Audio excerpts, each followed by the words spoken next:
Hello there. They will never stop trying. The first European Union summit meeting to discuss the new European political community takes place early next month, and the UK has been invited.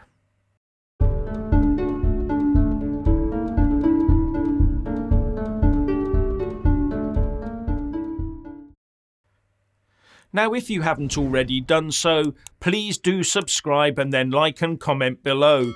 And why not buy a mug with my mug on it?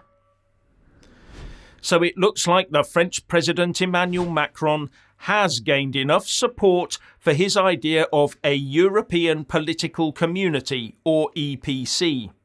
An idea first put forward by the then French President in 1989, François Mitterrand, and something the Jacques Delors Institute has reframed, with the Institute saying this European political community entails establishing a European political space beyond the European Union, which may constitute a first step towards membership or, according to a country's preference, an alternative to it.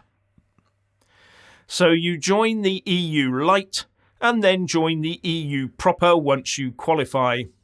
And Brussels says it's not just an EU enlargement thing. They are pushing it as a sort of club or forum where European nations get together to talk about everything from geopolitics to economics to defence.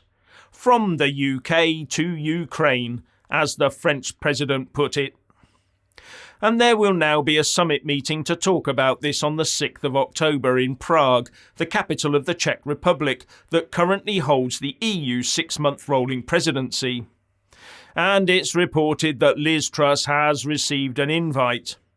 So she will be under intense pressure from the Ramona establishment to ensure the UK is represented there and makes nice, positive noises about it.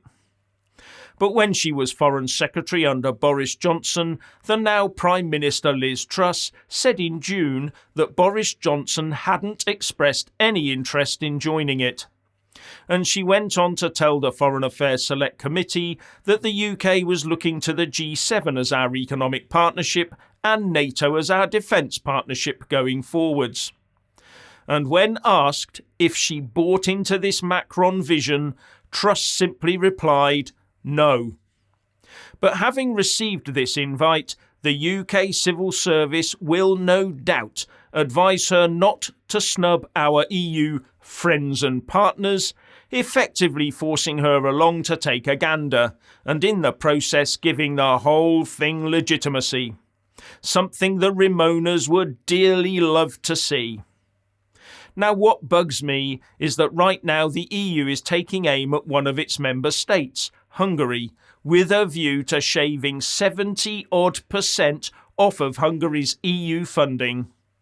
All due to Brussels saying that Hungary is becoming a dictatorship under Viktor Orban, and also that there was too much corruption in the country where EU funds are concerned, such as cases where too many high-value contracts are always handed to one company.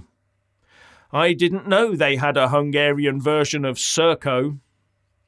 Anyway, the EU is also eyeing up Poland for a taste of this withholding funds punishment over the politicising of Poland's judiciary.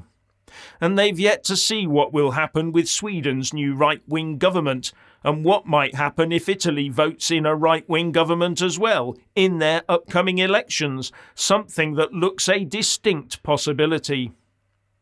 So the EU wants to make sure all the EU member state countries all obey the same rule of law concepts, and no EU funds for you if you disobey.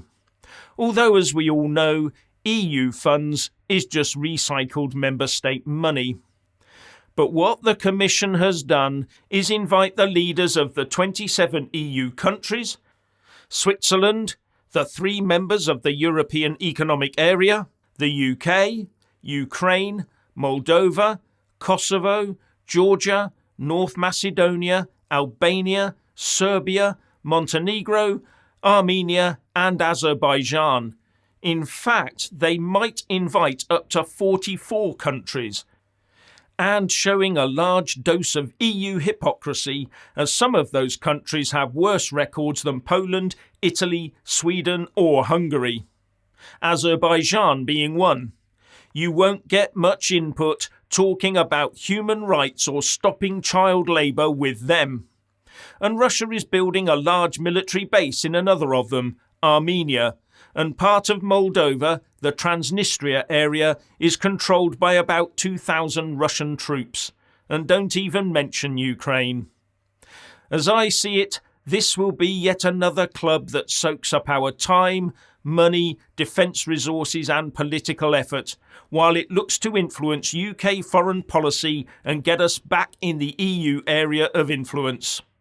And despite Brussels claiming otherwise, no one will ever be able to convince me that this is not just an EU enlargement scheme.